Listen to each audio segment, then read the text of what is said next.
ada untuk bagaimana membantu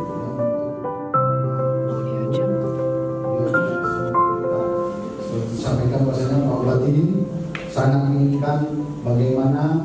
ya kepengurusan PMI nantinya di Kabupaten Aceh Timur benar-benar bisa hidup untuk bisa bermitra dengan semua stakeholder